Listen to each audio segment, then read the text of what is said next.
بسم الله الرحمن الرحيم الحمد لله رب العالمين والعاقبة للمتقين والصلاة والسلام على أشرف الأنبياء وإمام المرسلين سيدنا ومولانا محمد وعلى آله وأصحابه أجمعين اللهم فقهنا في الدين وعلمنا التأويل وجعلنا من خيرة أمة سيدنا محمد عليه أفضل الصلاة وأتم التسليم اللهم لا علم لنا إلا ما علمتنا إنك أنت العليم الحكيم. We seek Allah's protection from knowledge that does not benefit, from a heart that has no hushu, from a nafs that's never had enough, from an eye that does not tear, and from a dua that's not heard. Assalamu alaikum wa rahmatullahi wa barakatuh. Inshallah everyone's doing well. Back to familiar territories here.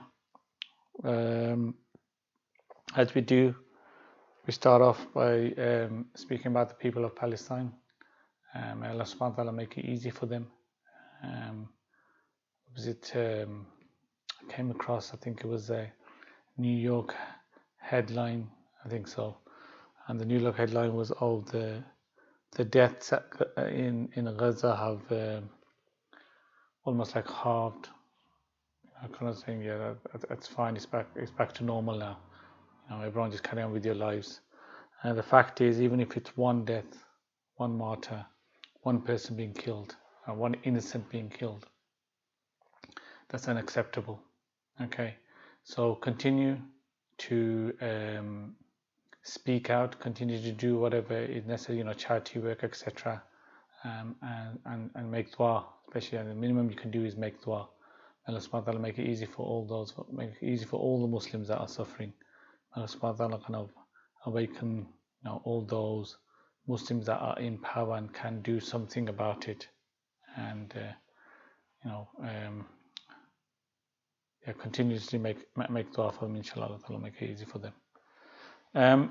So as I mentioned a couple of weeks ago, I think it was we were covering the marriage of the Prophet ﷺ to Mother Maimuna, and we are introduced to Sayyidina Abdullah ibn Abbas radiallahu anhu, and I said that rather kept pushing. I'll cover it next week. I thought there's so much to be covering, and I said I'll do one lesson and we'll quickly go over the Five Abdullahs, inshallah, as they were known. So today, inshallah, what we'll do is we'll cover the Five Abdullahs. Obviously, I'm not going to do justice to it because really, just speaking by one. You can go on and on so much, but a lot of them actually, and I want to say this because whenever I've spoke about someone, I've kind of stuck to the time we're at in the Seerah, not kind of jumping ahead so much. And a lot of these, when a lot of that's been spoken about them, not only obviously they probably spent less time with the Prophet ﷺ because of their age, quite a few of them, but then what they achieved after the Prophet ﷺ left this temporary world, a lot is spoken about them then, but I've not really delved into that. Okay, we might not here and there, like narrations speak a bit about it, but majority of the time I've not. So hence why I've been able to keep it quite short. Although even if we stick to the Seerah, there is so much to be said, and no doubt others will do more justice than me, but I still thought it would be a good opportunity to speak about them. So the Five Abdullahs عنهم, that they're known as is Abdullah ibn Abbas, Abdullah ibn Amr al-As, Abdullah ibn Umar, Abdullah ibn Zubair, and Abdullah ibn Masud. Okay, so we'll start off with Abdullah ibn Abbas, and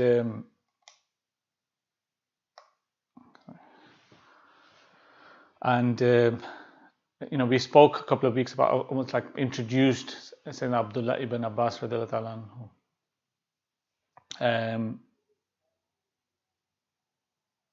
because he has just moved with his family. So he's obviously the son of Sayyidina Abbas, the uncle of the Prophet sallallahu alaihi wasallam, who we mentioned, like the Prophet sallallahu alaihi wasallam was very close to. So he had just moved with his family to Medina. Okay, his father, uncle of the Prophet ﷺ, decided to move to Medina with the permission of the Prophet ﷺ after the Umrah. Okay, um, and we kind of see initially, glimpses of how he would look to spend as much time as possible with the Prophet ﷺ, even at that young age of 10. Okay, we spoke about how he kind of aligned it that he would spend the night with his aunt.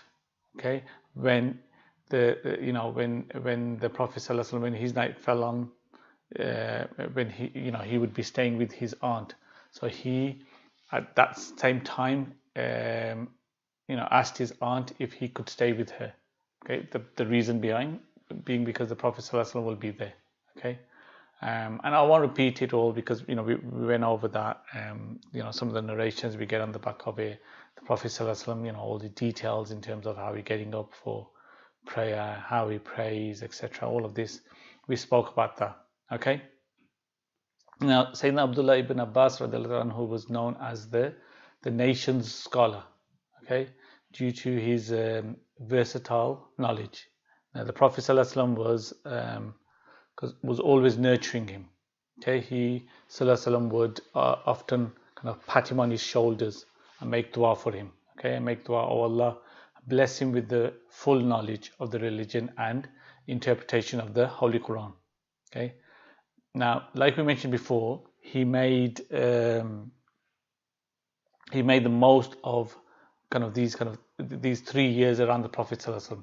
Even after the Prophet ﷺ left this world, he gained knowledge from other Sahaba. Okay? And he once spoke about this actually. Now, what happened? He said, look, when the Prophet ﷺ left this world, I said to one of the Ansar youth, let's go to the Prophet ﷺ, the Prophet ﷺ's companion, to ask them, as there's still numerous of those around. Okay. So this, what would happen? Kids would at that time, what they do, they would be playing with pigeons.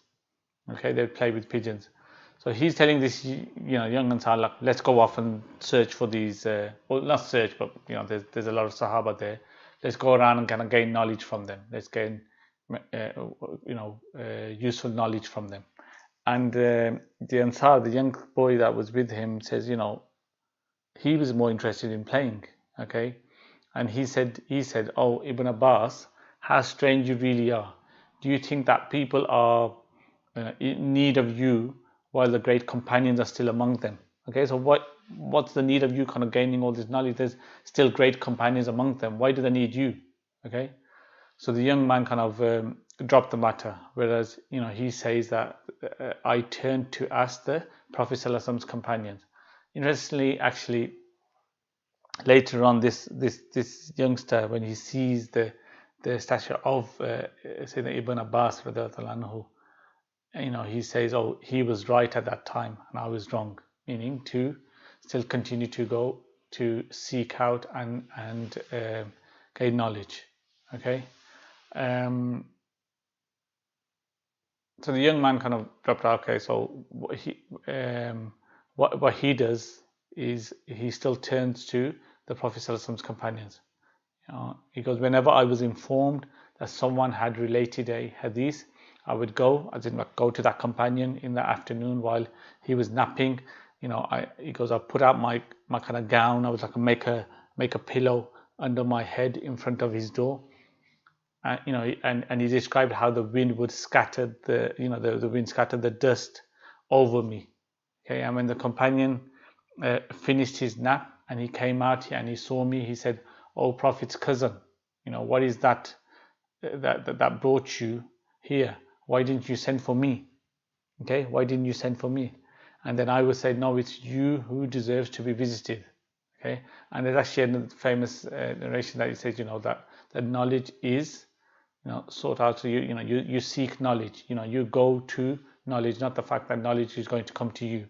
So you go out to seek knowledge, and this is kind of what is used by scholars famously. But it was Sayyidina Ibn Abbas that mentioned this. Okay, so he said that I would ask him about the hadith and learn from him. Now, Sayyidina Umar radiallahu anhu would consult him. Sayyidina Umar, look at the caliber of Sayyidina Umar. He would consult him and called him the young leader of the elderly. Okay? When Ibn Abbas radiallahu anhu was asked how he acquired all that knowledge, he answered by means of a kind of questioning tongue and a kind of reasoning mind. Okay. Sa'd ibn Waqqas described him as he said, I've never seen one with such presence of mind, nor one more intellectual or milder than Ibn Abbas. I've seen Umar, although surrounded by those who attended Badr, inviting him to discuss difficult problems. So even the fact that he had people around him who had attended Badr, he would still invite Sayyidina Ibn Abbas to discuss matters with him. Okay. Whenever Ibn Abbas spoke his view, Sayyidina Umar always stuck to it. Okay.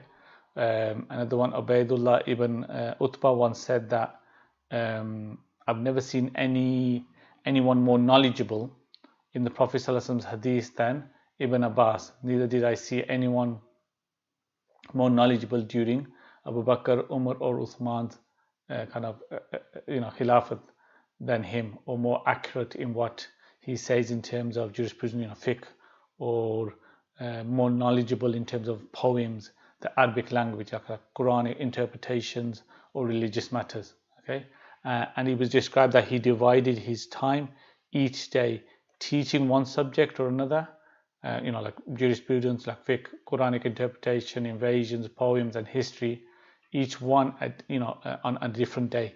Okay, this is how we would split up and teach. Okay, and it's described that he says, I've never seen a scholar listening to him without submitting himself completely to him, nor asking without being impressed by his vast and rich knowledge. I'm trying to think of the name, which scholar it was. Which Sahaba it was. So this Sahaba who was not like he wasn't like one of the senior Sahabas. Okay, so he was probably about 5 to 10 years older than Ibn Abbas, and so Ibn Abbas kind of received him or was helping him, I think, on the horse or something. I can't remember what it was, and he responds that oh cousin of the Prophet ﷺ, why are you doing this? Like he was showing him respect, and his response was that we've been taught to show respect to those with knowledge. Okay, and then in response, the young companion, the young Sahaba, kisses the hand of Sayyidina Ibn Abbas and says, this is how we've been taught. We've been taught to honor the Ahl Bayt, the family of the Prophet sallallahu alaihi wasallam. Okay, so that's Sayyidina Ibn Abbas. I'll quickly read a passage from the book Men Around the Prophet sallallahu alaihi wasallam. And this is actually, and I said when I said about most of the stuff it's spoken about after the Prophet sallallahu alaihi wasallam has left as well, because obviously as they grow and become senior, but even as youngsters there was so much said about them. But this particular event, and I'll quickly narrate it, and it's a famous event. I was thinking two ways of whether I should narrate it or not, because it might be a case of that people don't have as much information on it, but I'll still narrate it for those who have know the event, will kind of relate to it. Okay, so for a long time his sharp logic had been a source of alarm to the Khawarij. Once Imam Ali sent him to a large group. So Khawarij, there was like a big, they saw themselves as being incorrect, and they kind of accused Sayyidina Ali of being wrong. Okay, that this was when there was all this going on between Sayyidina Muawiyah and Sayyidina Ali. All that. Okay, now, so they had a wonderful discussion, whereas Ibn Abbas dominated the dialogue and argued in a very admirable way. The following is an extract of that long conversation. Ibn Abbas asked them, what do you have against Ali? They said, we are discontent with three matters. First, he let men judge in Allah's religion, whereas Allah said, surely judging is only for God. So they're quoting the Quran. Second, he is a murderer. However, he didn't take any captives or war booty. If they had been disbelievers, then their wealth would have been permissible, and if they had been Muslims, then their murder would have been prohibited. Third, during the arbitration, he agreed to give up the title Commander of the Faithful in response to his enemies, If he isn't commander of the faithful, then he must be commander of the disbelievers. Ibn Abbas began to refute their claims as for letting men judge in Allah's religion. What's wrong with that? Allah said, O you who believe, do not kill animals of the hunt while you are on the pilgrimage. And whoever of you kills it intentionally, he shall make recompense the equal of what he has killed from the cattle, which shall be judged by two just men among you. Okay.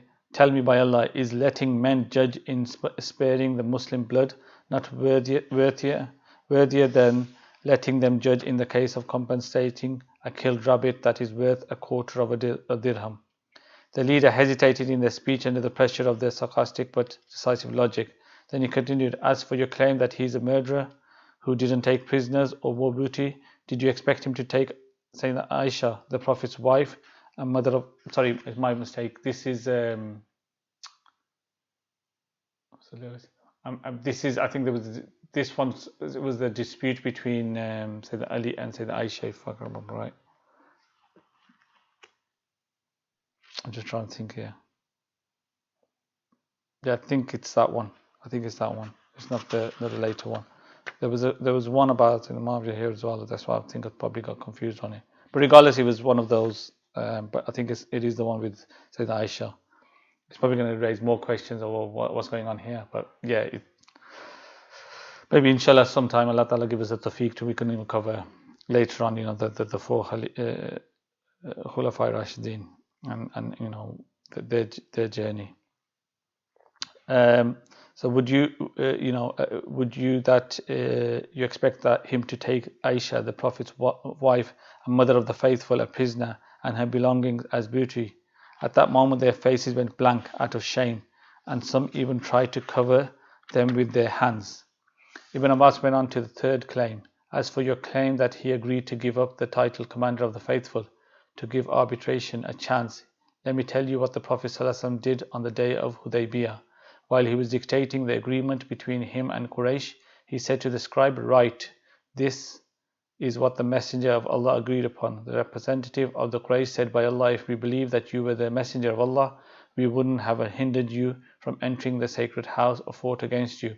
The Prophet ﷺ then said, then write, this is what Muhammad ibn Abdullah has agreed upon. By Allah, I am the Messenger of Allah, even if you deny that. Write whatever you like. The discussion between Ibn Abbas and the Khawarij went on. The discussion had hardly ended when some 20,000 of the Khawarij announced their conviction in what was said and announced the end of their opposition to Sayyidina Ali's Imamat. So this is like a famous event that takes place, and you got Sayyidina Ali sending Sayyidina Ibn Abbas to you go speak to them, okay? And it's just he was so bright, clever, and he had a response to all of their kind of points. They claim to be, as much as in this particular situation, 20,000 of them then kind of did, but there was still that group that didn't agree. And we speak more and more, the description that's given about the Khawarij, the Prophet ﷺ described how they were, etc. And you can clearly tell the way their kind of position, the extreme positions, etc. It gives it away. Anyway, so that was saying that Ibn Abbas, like I said, we spoke a bit about him, about who he was, etc. A couple of weeks ago. Hence why I've not gone into as much detail there. Okay. The next is Sayyidina Abdullah ibn Amr al-As. Now,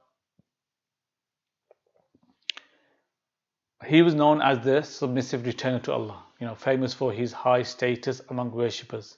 Okay, his whole life was devoted to worship day and night.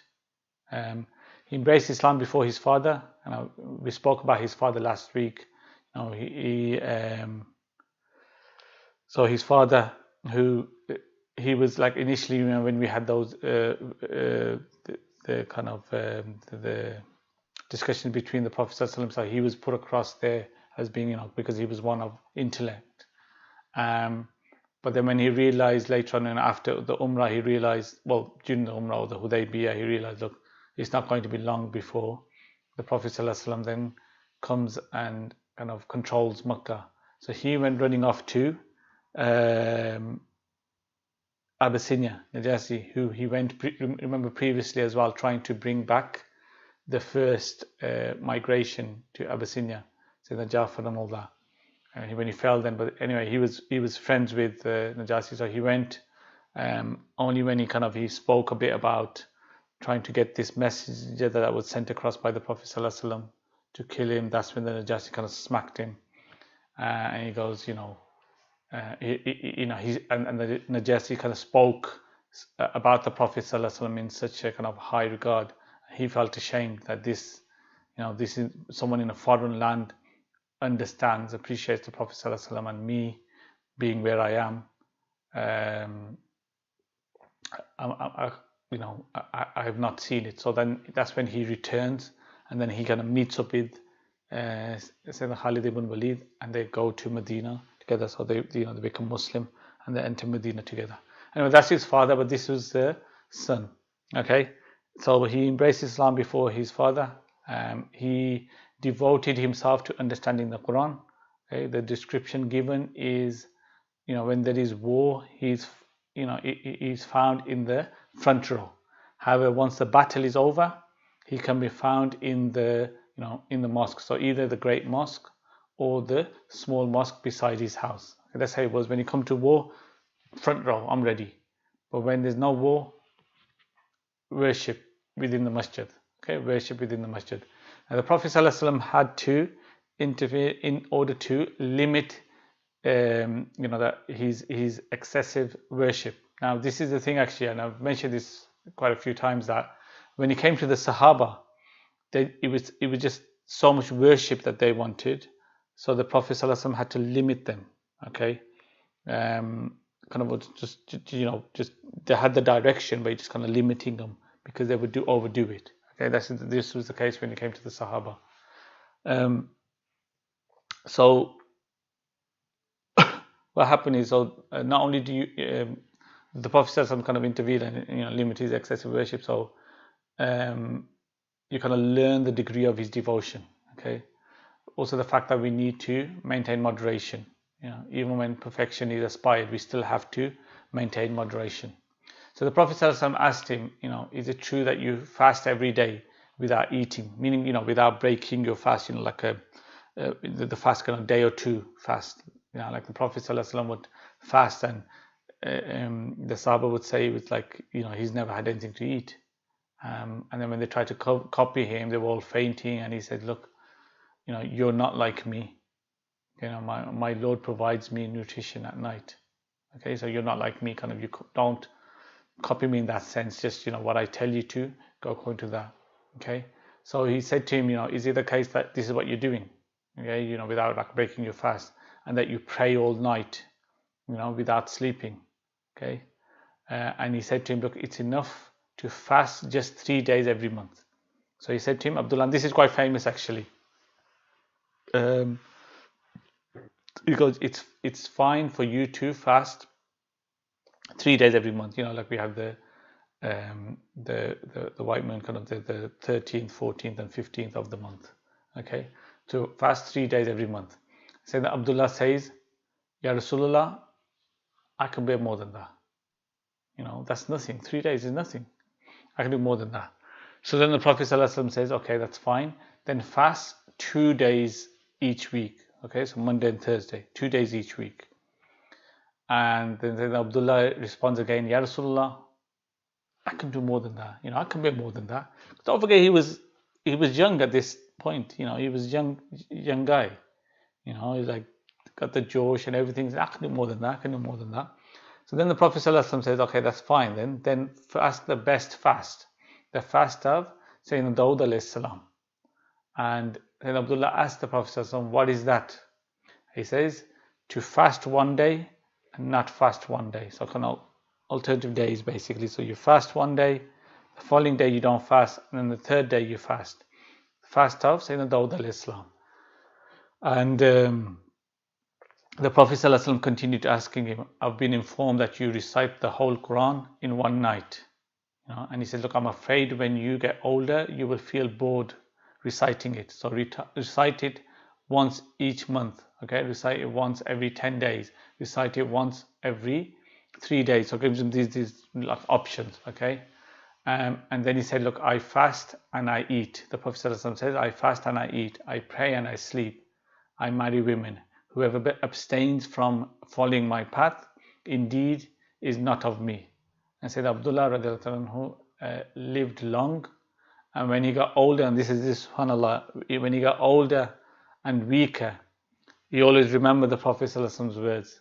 And he goes, if only I had accepted the Prophet ﷺ's advice. Meaning, you know, when he said the first time that fast 3 days in a week, or, you know, like, or fast 3 days in a month, or twice in a week, only if I like kind of stopped then, okay? Because he said, look, I'm going to do the fast, I said, the Islam, and, you know, now he's kind of thinking, you know, if only I took the Prophet ﷺ's advice. Now look at this. This is him at an old age, yet he still continued. Okay, regardless of the fact that he's thinking, oh, if only I'd, you know, he's kind of regretting, if only I'd listened to the Prophet ﷺ. But the fact is, he still continued, because now he's older. It's more difficult. Then he was young. Okay, then he was young, and, you know, he had the strength to do it. Now he's finding it difficult, but he still continued it. Okay, but he still continued it. Subhanallah. Okay, moving on then. We have, next is Sayyidina Abdullah ibn Umar radiallahu anhu. Okay, now remember, Sayyidina Abdullah ibn Umar was one of those youngsters who was sent back from Badr, as he was too young to fight. Okay, actually, even in Uhud, okay, he still tried like sometimes that he started like tiptoeing, because he wanted to, you know, be considered to be, you know, those that can fight. But the Prophet ﷺ still said, you're too young, and he sent him back. Okay, so his kind of journey began at a young age, and he lived until about the age of kind of 85 years. Okay, he was always a kind of a persistent and repentant man. Okay, never deviating from his path.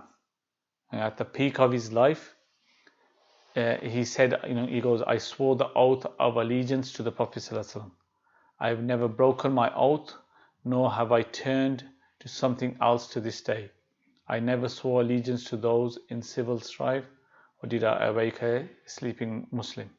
Okay, so his merits are abundant.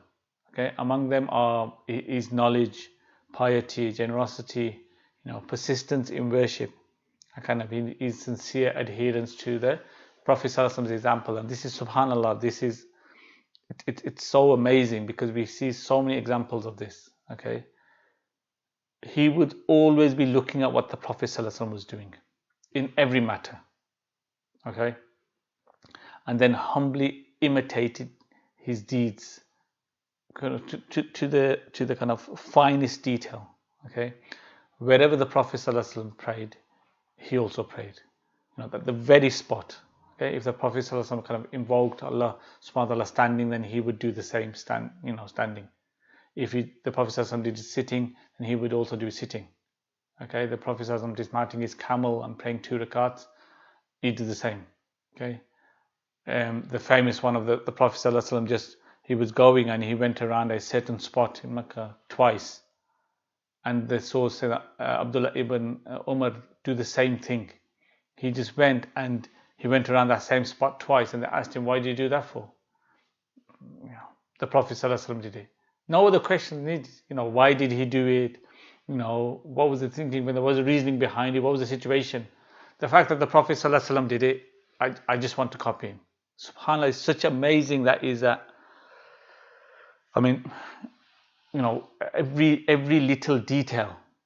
You know, it doesn't matter what it was, and this is these youngsters just kind of looking at the Prophet ﷺ and just learning from the Prophet ﷺ, whatever he would do. And saying Abdullah ibn Umar, kind of the little details, no matter what it was, whatever he did, he just wanted to copy him. You know, it's a case of, oh, he must have done something like this situation, or normally he would do like that, but he done it like this because of X, Y, and Z. There was no X, Y, and Z for Sayyidina Abdullah ibn Umar. It was just a case of the Prophet ﷺ did it this way, I'm going to do that way. I don't care what. Okay, Sayyidina Aisha radiallahu anha remarked that no one followed the Prophet ﷺ's steps in his coming and going as Ibn Umar did. Okay, and the dua made by fellow Muslims. Okay, oh Allah, save Ibn Umar as long as I live, so that I can follow him.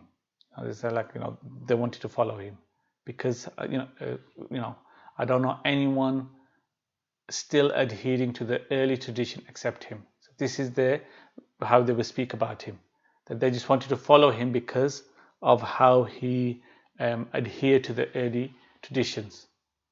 Okay, and it's also narrated by some companions that none of the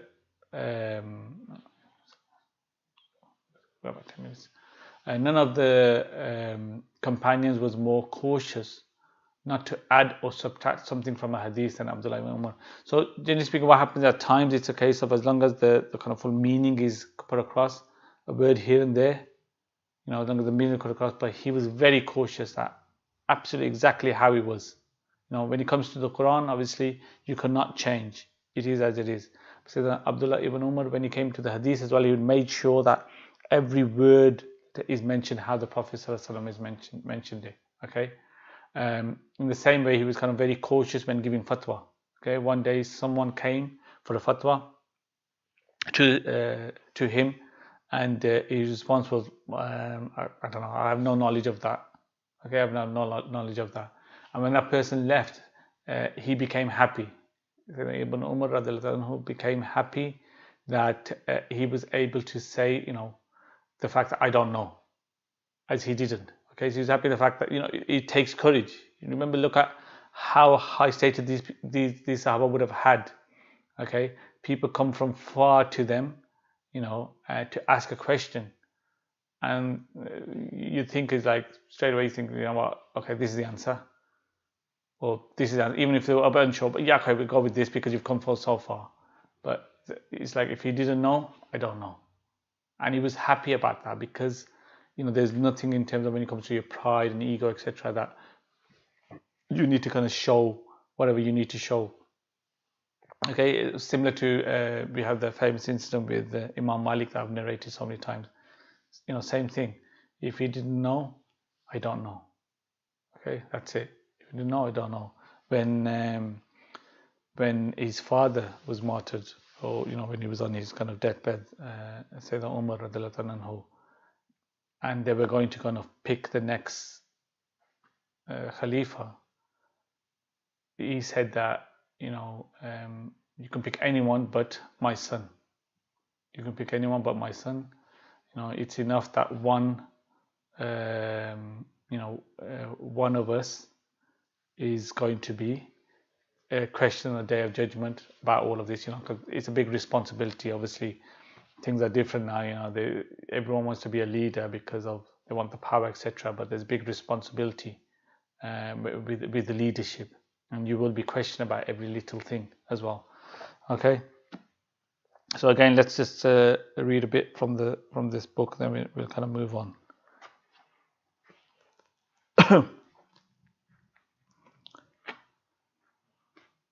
Ibn Umar made himself a friend of the night by praying at night, crying and asking forgiveness during its latter hours before daybreak. He had once during his youth seen a dream. The Prophet ﷺ interpreted it in a way which made the night prayer a source of hope and delight for Abdullah. Let me fly to any place in paradise I wished. Then I saw two individuals approaching me, intending to take me to hell. But an angel met them, saying, "Don't be afraid." So they left me. My sister Hafsa narrated the dream.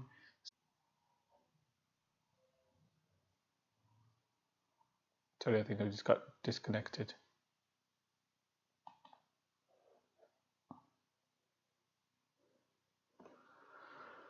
Okay, I think we should be back.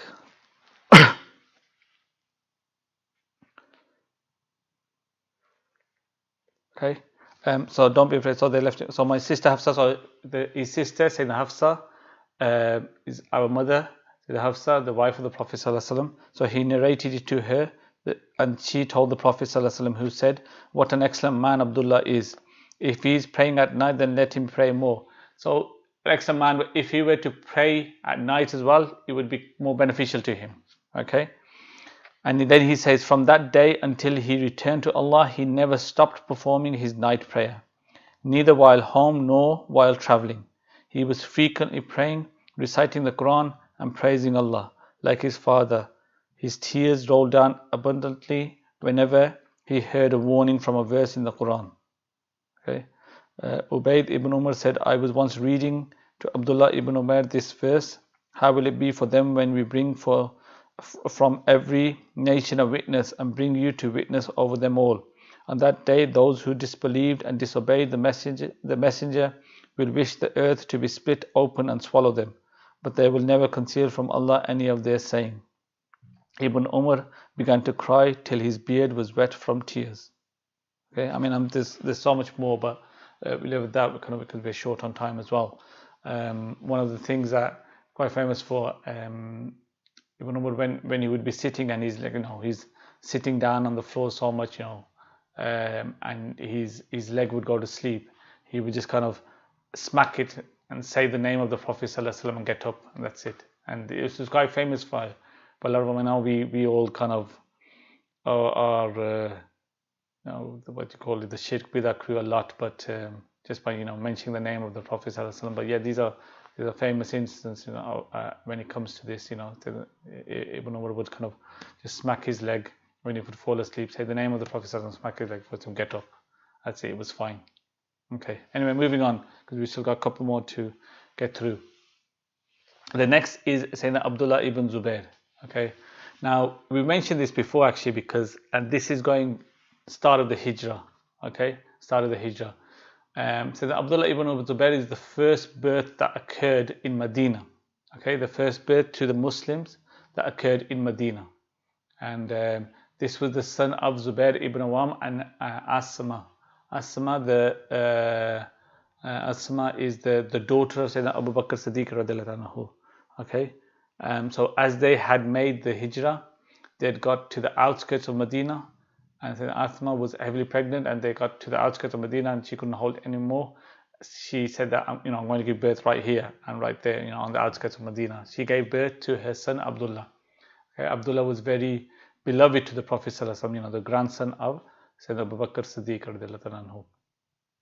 Sayyidina Abdullah was carried to the Prophet ﷺ, who kissed him, then chewed a date and rubbed the goodness of it on the newborn's gums. A sunnah called tahniq. Okay, so when you've got a newborn, what you get something sweet, really a date. What they do is you rub it. The person chews it, rubs it, and then rubs it onto the gums. And you tend to give it to the person who you want your son to, or your child to be like. Okay, or your child to be like. And you can do it numerous people as well. Okay, so yeah, just that's something that's it's called tahniq. That's a sunnah that is done. Okay, so this happened, this birth.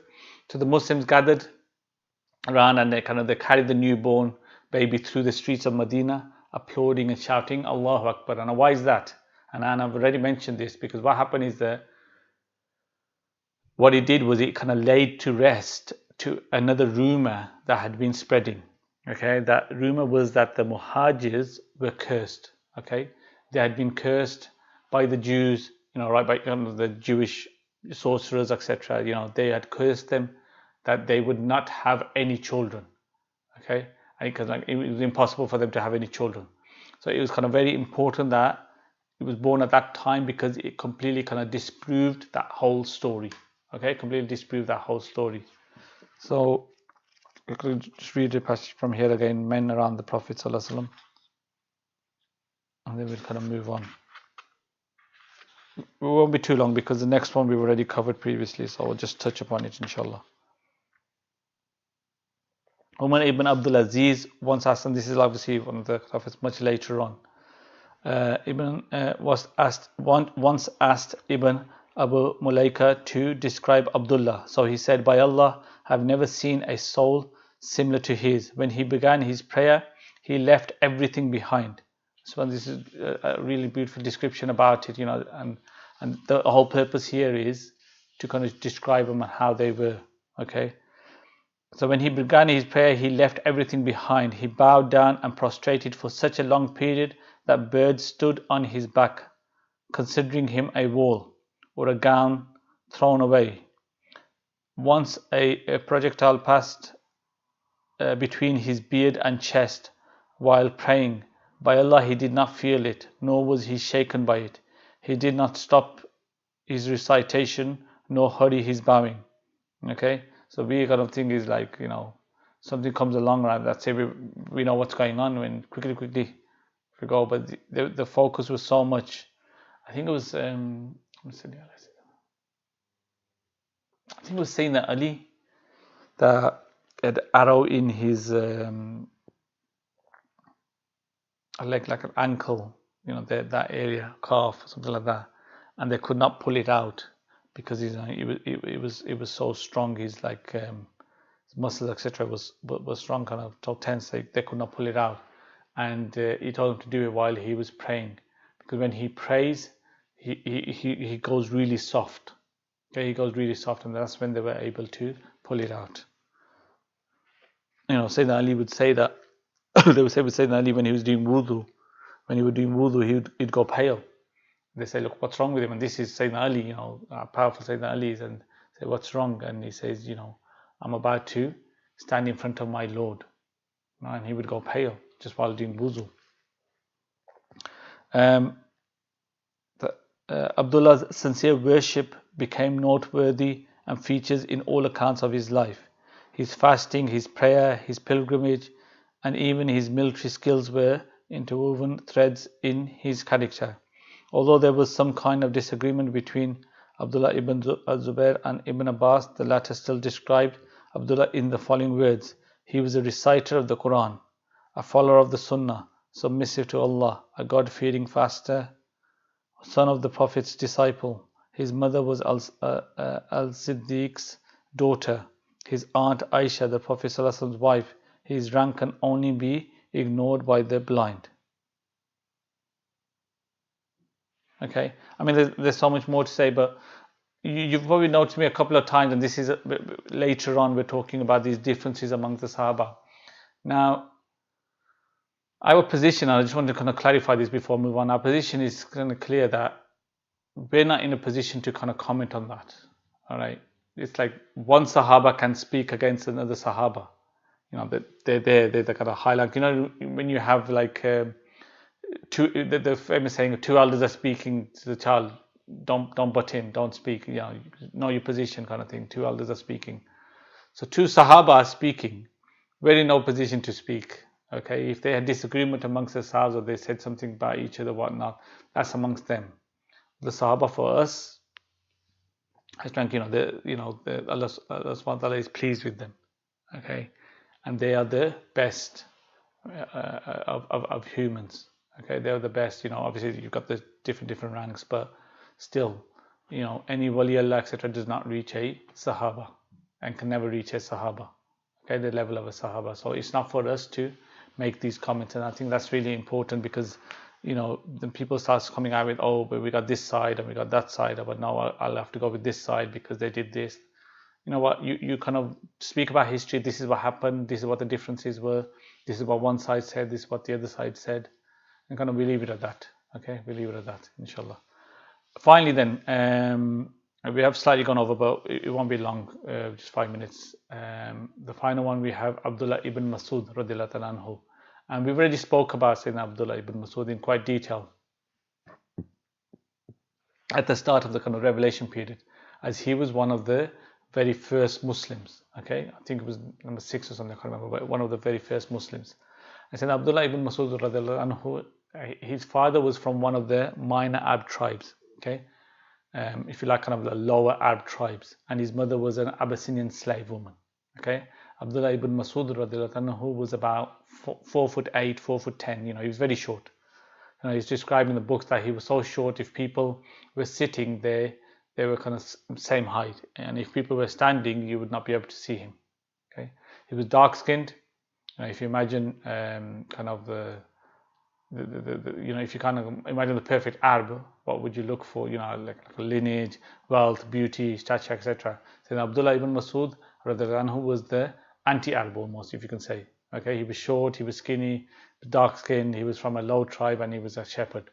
Okay, and one of the descriptions given about him was that he was a dark skinned man with two braids, kind of looked like a Bedouin Arab from the desert. Okay. He was one of the most kind of learned of the Sahaba. He became one of the most learned of the Sahaba. Abdullah ibn Masud effectively is the founder of the Hanafi method. Okay, and obviously you've got the famous story of him becoming Muslim and the miracle of the milk, when the Prophet ﷺ said Abu Bakr Siddiq come across him and they ask for a sheep, and he said, look, I can't give you because these have given as a amana to me. And the Prophet ﷺ got really happy. And then he just said, look, okay, can we just, you know, one of those that does not give milk, an element that doesn't give milk, can you bring that one over to us? And so he does, and then that's when the Prophet ﷺ kind of milk comes down, and he has some, gives it to Abu Bakr Siddiq, gives it to Abdullah ibn Masud, and kind of seeing this miracle, he becomes a Muslim. Okay, he remained very close to the Prophet ﷺ. He nicknamed the keeper of the sandals because he would stay with the Prophet ﷺ, kind of pick up sandals and put under his arm. Okay, he was the keeper of the secrets of the Prophet ﷺ. Prophet ﷺ said to him that you can hear everything from me unless I say that this is private. Okay, everything from me unless I say that this is private. Okay, so he was there. He was the first reciter in public in Mecca. So when he would kind of mention like, okay, who's going to go recite, he kind of said me, and they said, look, you shouldn't because you've got no backing. You know, like you have this backing, and I've gone in quite detail about tribes, etc. And when you have the backing, then no one would touch you if you got the proper backing. But he did not have any of that. And they said to him, look, no, you don't go. But he still went and he recited out loud, and then he come back all bruised, and they said, look, that's what we were afraid of. But he said, look, I'll do it again tomorrow. You know, he wasn't afraid because I'll do it again tomorrow. So he was the first reciter in public in Makkah. Okay, the Prophet ﷺ called him a kind of learned boy. He himself said that I, in fact, learned 70 chapters of the Quran directly from the Messenger of Allah sallallahu alaihi wasallam. And he said, I have a better understanding of the book of Allah than any of you. Okay, and the Prophet ﷺ said, stick to the method of Ibn Abd. You know, and that's what his name was called, Ibn Abd. Let's call him. He ﷺ recommended that they imitate his way of reciting and learn it from him. The Prophet ﷺ said that whoever wants to hear the Quran as fresh as it was revealed, let him hear it from Ibn Abd. Okay, and he ﷺ would call Abdullah ibn Masud to him and say to him, recite to me. And he would say to the Prophet ﷺ, Ya Rasulullah, how can I recite to you? You know, you're the Prophet ﷺ. You know, you're the messenger. How can I recite to you? And the Prophet ﷺ says, no, recite to me. I like to hear you reciting to me. I like to hear you reciting to me. Okay. Like I said, if you want to hear more kind of detail about Abdullah ibn Masud, you can always go back and listen to the class. And the classes I've labeled all the classes. There's a reason why I label them, because sometimes people want to kind of, oh, I heard this story or this, and I want to go back. What I find is a lot of the what's out there kind of thing is just like a 1, 2, you know, there's not labeling. So I kind of, honestly, I probably did the same when I started job, but then I realized, look, I need to label them all. Well, I did start labeling them. I was just, the label was always at the back end of it, so you could never tell. Now I moved it to the front. So you can always go back and find a certain kind of topic or subject or that you want to listen to. And this one, obviously, we've covered it. So if you want to, you can always go back and listen to that as well. Okay. Inshallah, that's been beneficial. It was just a kind of, I would say, sidetrack, but it was a kind of these important characters that have come about now, all of them. So it was important just to kind of mention them. So next week, inshallah, we'll continue with our progress on the Seerah, where we've got to now after the Umrah. You know, what happens next. We've got 6 weeks actually. Probably we've got 6 weeks. Probably we've got till Ramadan, inshallah. I don't know, it's cutting close. I don't know if I'll be able to finish it before. The aim was to try to finish it before Ramadan, but if we don't, we don't. But because we're going to still cover, inshallah, everything that we need to cover. Okay, we leave it at that. Sallallahu alaihi wa sallam. Subhana rabbika rabbil izzati amma yasifun. Wa salamun ala al-mursalin walhamdulillahi rabbil alamin. Bi rahmatika ya arhamar rahimin. Assalamu alaikum wa rahmatullahi wa barakatuh.